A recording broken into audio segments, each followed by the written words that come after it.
பழனியிலே சந்நியாசி தணிகையிலே சம்சாரி உன் கணக்கு புரியலையே முருகா ஆறு படை மீதிலே 100 முகம் காட்டுற ஆறுதலை தேடுற எந்த முகம் காட்டுவ அறியாம தவிக்கிறேனே முருகா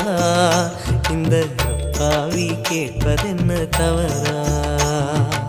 ஆறு படை முருகனுக்கு அரோகரா நாங்க ஆறுதல தேடுகிறோம் அரோகரா கந்தவேலு குமரவேலு அரோகரா உன கண்டு வந்தா நிம்மதிதான் அரோகரா பழனியிலே சந்நியாசி தணிகையிலே சம்சாரி உன் கணக்கு புரியலையே முருகா உன் கணக்கு புரியலையே முருகா